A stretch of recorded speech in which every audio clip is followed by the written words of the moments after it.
අද මම කතා කරන්නේ ඇල්ගී ගැන. ගොඩක් අයට මේ ඇල්ගී පාඩම් කරන එක ගැන ප්‍රශ්නයක් කරුණු ගොඩාක් තියෙන නිසා. හැබැයි මේ ඇල්ගී වලින් රචනා ප්‍රශ්නයක්, එතකොට ස්ට්‍රක්චර් එකක්, ඒ වගේම MCQ එකක් එන්න පුළුවන්. දැන් එතකොට අපි ඉගෙන ගන්න ඇල්ගී ආකාර 4ක් තියෙනවා. උල්වා ස්පීසිස් පළවෙනි යටින් ඉරක් ගන්නවා සයන්ටිෆික් නේම් එක නිසා.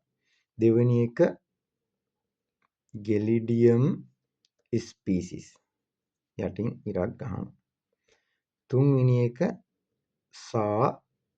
ගැසුම් ස්පීසිස්. මේකත් අර මං කලින් කිව්වා වගේ අපිට ගැසුම් කිව්වම ලියන්න අමාරුයි. අපි ඒක නිසා පාඩම් කරන්න පුළුවන් නිසා ගැසුම් ස්පීසිස් කියලා ලියනවා. ඊළඟ එක ඩයටම්. ඩයටම් කියන්නේ ස්පීසිස් වර්ගයක් නෙමේ. ඒක කාණ්ඩයක්. ඒක නිසා අපි ඒකට ඉරක් ගහන්නේ නැහැ. හරි. අපි උල්වා දන්නවා. මේ උල්වා ඇවිල්ලා හරිත ඇල්ගාවක්. හරිත ඇල්ගී. අපිට බලන්න ඕනේ ගෙලිඩියම් එකයි සාගැසම් එකයි ඩයටම් එකයි මොන ඇල්ගීද කියලා, මොන පාටද කියලා. එතකොට මේ පාට බලන්න මම ඔයාලට කෙටි ක්‍රමයක් කියලා දෙනවා. ඔයා දන්නවා ගෝඨාභය රාජපක්ෂ මහත්තයා. ගෝඨාභය රාජපක්ෂ මහත්තයා. ගෝඨාභය කියන්නේ ගෙලිඩියම් G අකුරනේ. එතකොට රාජපක්ෂ කියලා කියන්නේ මොකද්ද? රෙඩ් ඇල්ගී. රෙඩ් ඇල්ගී කියන්නේ රතු ඇල්ගාවක්.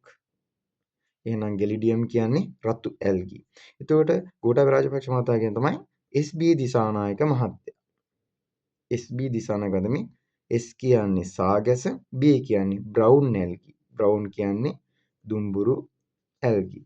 එතකොට සාගැසම් එකයි ඩයටම් එකයි එක ළඟින් යනවා. එහෙනම් මෙතන දුඹුරු නම් අපි මෙතන දාන්නේ රන් 1 දුඹුරු කියලා. රන් 1 දුඹුරු කියලා. හරි ලේසි. ඊළඟට අපි කතා කරමු සංචිත ආහාරය. අපි දන්නවා මෙයාගේ සංචිත ආහාරය පිෂ්ඨය. උල්වගේ සංචිත ආහාරය පිෂ්ඨය. ඊළඟට ගෙලිඩියම් ගත්තොත් අපි ගන්නවා අපි මෙතන වචනයක් කියනවා ශ්‍රී ලංකන් ගර්ල් ෆ්‍රෙන්ඩ්. ශ්‍රී ලංකන් ගර්ල් ෆ්‍රෙන්ඩ්. S කියන්නේ සාගැසම්, L කියන්නේ ලැමිනාරින් පිෂ්ඨය. එහෙනම් සාගැසම්ගේ තියෙන්නේ මොකද්ද? ලැමිනාරින් පිෂ්ඨය කියන එක. හරි. දැන් ගෙලිඩියම් වල තියෙන්නේ GF ගර්ල් ෆ්‍රෙන්ඩ්. ගෙලිඩියම් වල තියෙන්නේ ෆ්ලොරිඩියන් පිෂ්ඨය.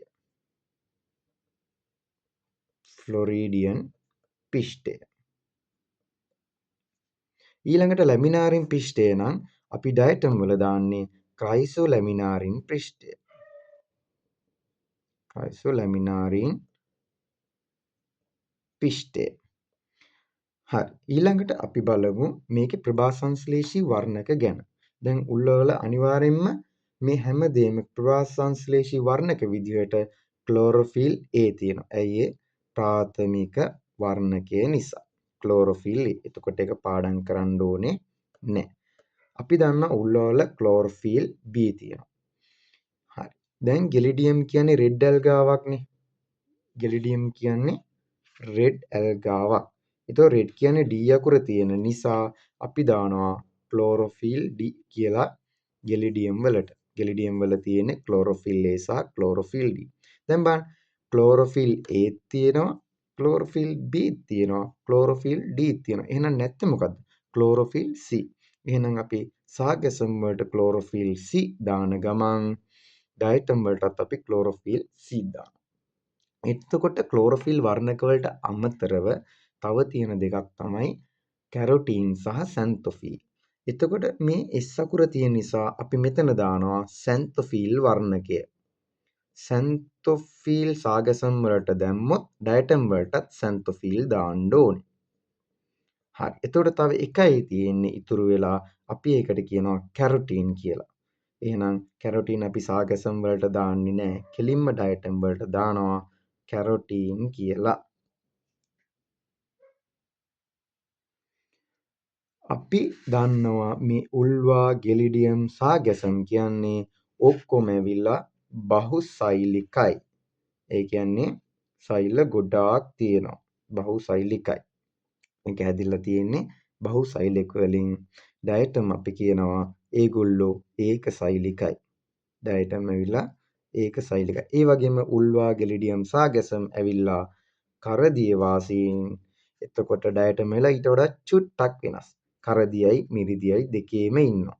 කරදිය සහ මිරිදිය. ඉතින් ඇල්ගී පාඩම් කරන්න අමාරු නෑ.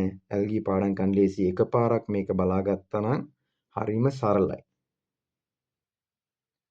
ඉතින් ඇත්තටම ඔයාලට බයොලොජි පාඩම් කරන්න එච්චර වෙලාවක් යන්නේ නෑ. ඔයගොල්ලෝ ෆිසික්ස් කෙමිස්ට්‍රි වලට වැඩි අවධානයක් යොමු කරන්න. තව ඔයගොල්ලන්ට ඕන පාඩම් තියෙනවා නම් සරල කරලා දෙන්න ඕන නම් පහළ කමෙන්ට් සෙක්ෂන් එකෙන් දාන්න. මං ඉඩ තිබ්බ වෙලාවට ඔයගොල්ලන්ට රිප්ලයි කරන්නම්. බයොලොජි හරි ලේසි. ඒකක් ගන්න තවත් ලේසි.